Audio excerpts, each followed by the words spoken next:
Ya,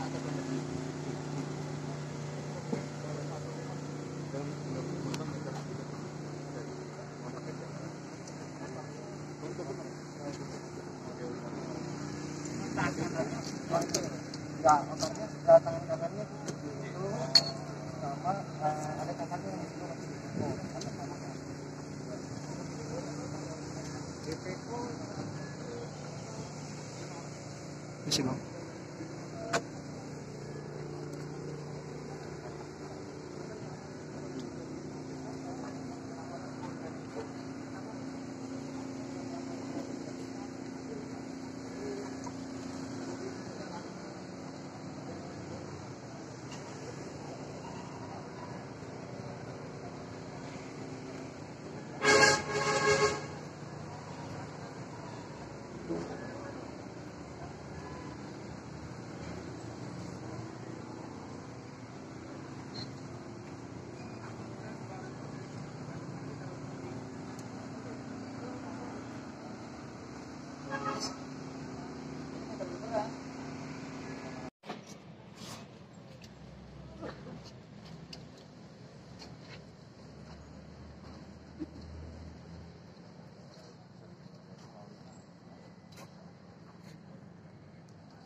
Warga di sini aja Pak. Pak geser Pak. Polis tadi Di belakang Pak, kalau udah ambil gambar silakan ke belakang Pak. Kalau udah ambil gambar silakan ke belakang ya Pak.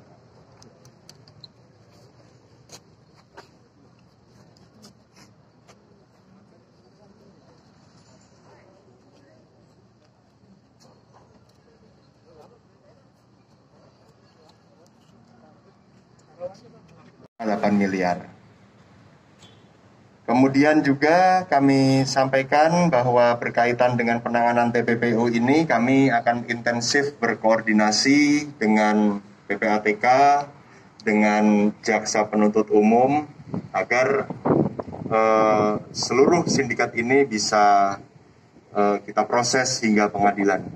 Sebagaimana harapan Bapak Kapolri bahwasanya penanganan narkotika agar juga dikembangkan hingga ke pencucian uangnya. Ini yang kami lakukan dan alhamdulillah hari ini bisa kita sampaikan kepada rekan-rekan sekalian.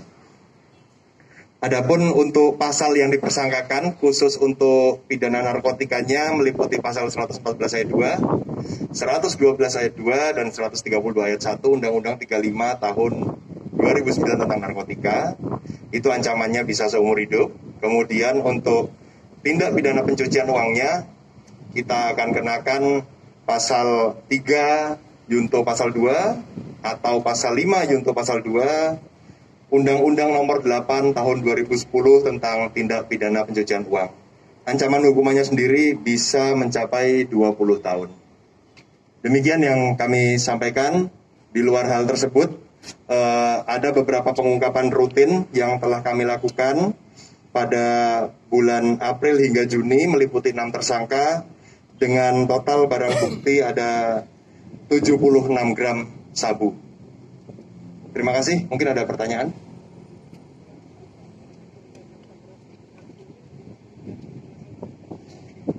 Ya, bahasa kami sindikat lintas negara. Karena barang kami indikasikan berasal dari luar negeri, kemudian masuk ke Indonesia melalui jalur ilegal, dan itu ada penghubung, ada pelaku-pelaku yang berada di negara-negara tersebut. Ya. Ya, kami akan bekerja sama polis to polis dengan kepolisian negara tetangga. Kami juga aktif berkoordinasi dengan Polda maupun Mabes Polri sebagai penghubung, termasuk juga sharing data dengan Polda dan Mabes. Ya.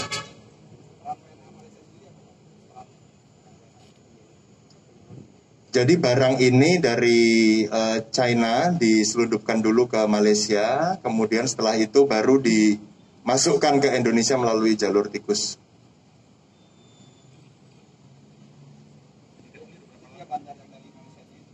Iya, betul.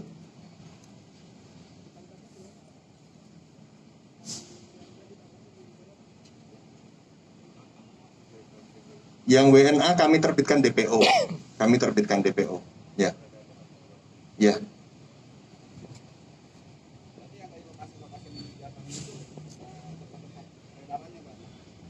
Tempat peredaran maupun tempat-tempat sindikat ini mengoperasikan aksinya. Jadi ada yang memang menampung uang, ada yang merekrut kurir, ada yang kemudian menyamarkan, ada yang mengendalikan di Semarang, seperti itu. Rencananya beredar di mana? Rencana akan diedarkan di Jakarta dan Semarang, di Jakarta dan Jawa Tengah. Ya. Ada lagi?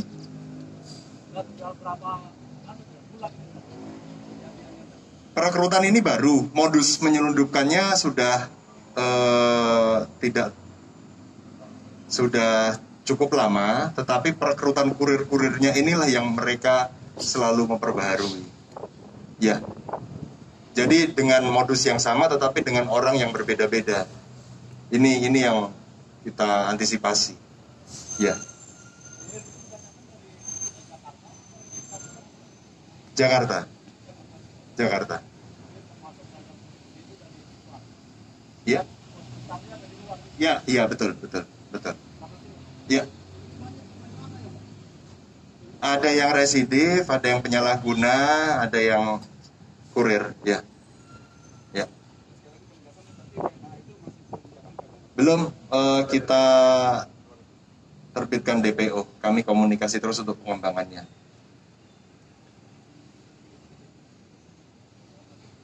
Sudah? Oke, angkat barang bukti. Oh iya. Siap. Boleh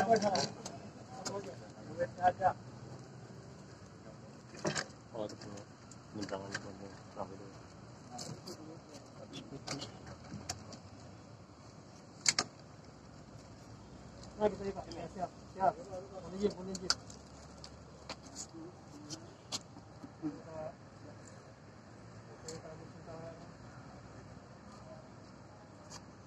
Siap.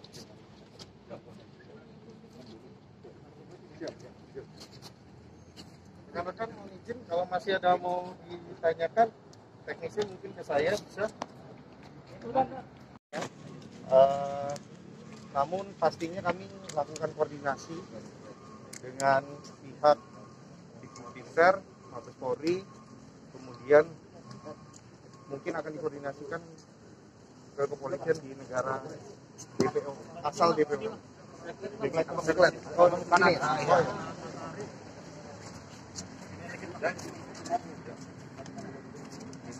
Kira-kira udah persembunyian WNA ini udah diketahui belum dah? Sementara sudah bisa kita pastikan yang bersangkutan memang berada di luar negeri, tepatnya di Malaysia, karena berdasarkan keterangan dari saksi maupun tersangka bahwa yang bersangkut rata-rata tersangka pernah bekerja di Malaysia, dan waktu bekerja di Malaysia rata-rata memang adalah bekerja dengan DPO kita yang ada warga negara Malaysia. TKI rata-rata betul. Ada yang pernah bekerja sebagai TKI, juga ada yang pernah bekerja sebagai penyalur TKI. Oh, pernah juga. Bang, ini awalnya ini awalnya dari mana Bang?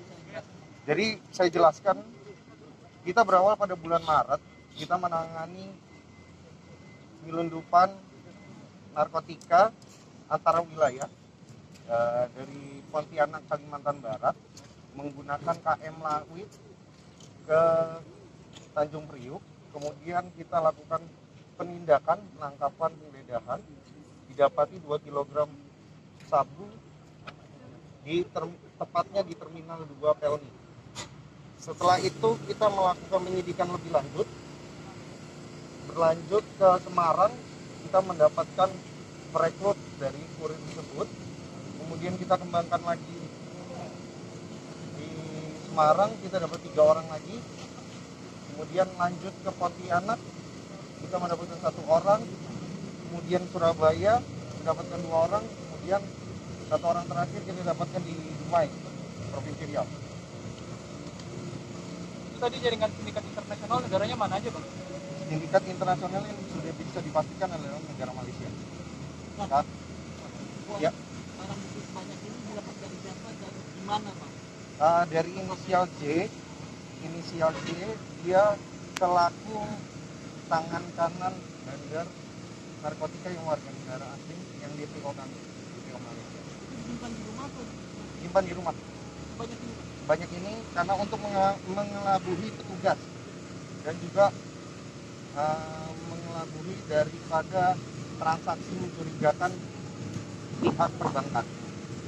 Tadi dia ditangkap di mana, Bang? Dia ditangkap di Dumai Pekanbaru, di Dumai Provinsi Riau. Dengan uang tunai apa aja? Yang diamankan adalah 3 uang tunai 6,2 miliar, mobil 3 unit mobil, 12 unit sepeda motor, 2 unit speedboat, kemudian 14 sertifikat tanah, 62 gram emas, dan 51 handphone. Itu milik pribadi apa sewa, Dan? Ada inisialnya, apa namanya, Bang? Hanya Mas sewa. Sementara masih kita rahasiakan karena untuk menjaga yang bersangkutan lebih lanjut mengerti dan melarikan diri lebih jauh. Selama ini diketahui masih di Malaysia ya? Untuk sementara diketahui memang berada di Malaysia. Perburuan masih berlanjut, Bang? Perburuan masih akan berlanjut seperti perintah Pak Kapolres tadi, juga Bapak Kapolri, semua yang terlibat dalam tindak pidana narkotika yang asal kekayaannya atau harta bendanya bisa diketahui merupakan hasil tindak pidana narkotika sampai ke bandarnya kita akan kejar. Jadi murni ini aset-aset punya narkoba ya, Dan? Barang-barang itu semua? Sudah diduga, patut diduga sudah merupakan hasil tindak pidana narkotika. Bukan sewa ya?